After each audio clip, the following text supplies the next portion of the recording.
এই বানপানী প্ৰাকৃতিক নহয়, মানুহে সৃষ্টি কৰা বানপানী।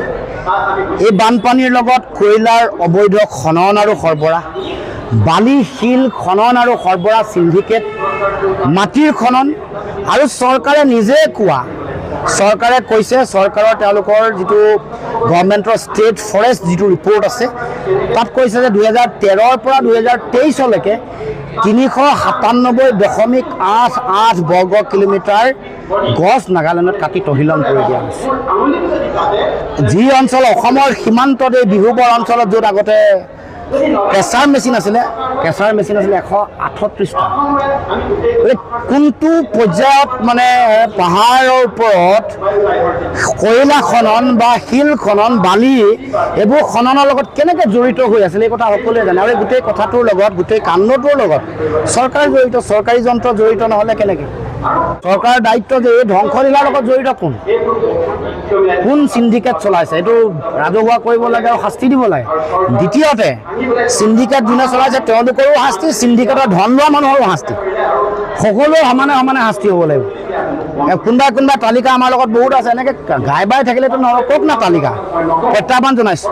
কোন কোন আছে তালিকা কওক, কোন আছে, কোনে কিমান লৈছিলে, কাৰ গাড়ী চলে, কোনে চলায়, কোনে কিমান ধন সংগ্ৰহ কৰে, প্ৰতি গাড়ীত কিমান ধন সংগ্ৰহ, চব কওক। আমি ক'বলৈ কৈছোঁ, কাৰণ ইয়াত যিবোৰ মানুহে ধন লৈ মানে সিন্ডিকেট চলালে, ধনী হ'ল, ভয়ংকৰ বানপানী হ'লে এইবোৰ মানুহৰ ঘৰো উৰি যাব, মৰি যাব পাৰে তেওঁলোককো নিস্তাৰ নিদিয়ে প্ৰকৃতিয়ে। আৰু আমাৰ বিড়ম্বনা এইটোৱে যে যিবোৰৰ এই ধ্বংসলীলা চলালে ধনী হ'ল, তেওঁলোকে আকৌ আহি বানপানীৰ দিনত তেওঁলোকে সাহায্য বিলাই আছে। ইয়াতকৈ দুখ লগা দুৰ্ভাগ্যজনক কথা থাকিব পাৰে। সেইকাৰণে যিসকলে কৈ আছে যে আমাৰ লগত লিষ্ট আছে, আমুক তামুক, ৰাজহুৱা কৰিবলৈ কৈছোঁ। এইটো অকল তেওঁলোকৰ কাৰণে, দুজনমান মানুহৰ কাৰণে নহয়, আপোনাৰ মোৰ নিচিনা সাধাৰণ জনগণৰ লক্ষ লক্ষ 5 লাখ মানুহ আক্ৰান্ত হৈছে। অকল 5 লাখেতো নহয়, ভৱিষ্যতে আৰু ভয়ংকৰ হ'ব। আৰু বৃহৎ নদীবান্ধ বনি আছে, এইবোৰ ভাঙিবলৈতো আছেই।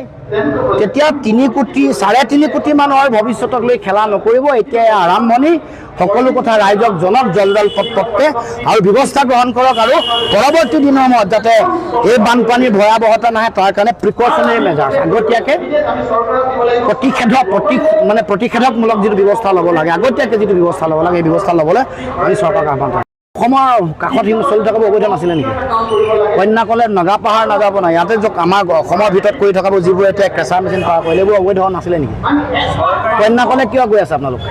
অসমতে ধ্বংস কৰি পেলাই অসমৰ জাতিকাষৰীয়া অঞ্চল ধ্বংস কৰি দিলে। মুখ্যমন্ত্ৰী নিজে জড়িত, প্ৰমাণটো তেওঁৰ লগতে আছে। মুখ্যমন্ত্ৰী নিজৰ লগতে আছে, কোনে কোনে কালেকশ্যন কৰে তেওঁ ক'ব লাগে। তেওঁ মন্ত্ৰী পীযুষ হাজৰিকাই কয় নে, জয়ন্ত মল্লই কয় নে, ময়ূৰে কয় নে, সুশান্তই ক'ব লাগে। মুখ্যমন্ত্ৰীয়ে জানে কাৰণে কৈ আছে। মুখ্যমন্ত্ৰীয়ে এই গোটেই ঘটনাবোৰ, গোটেই সমগ্ৰ অসমৰ যিমান সিন্ডিকেট চলে সকলোৰে মূল নায়ক অসমৰ মুখ্যমন্ত্ৰী।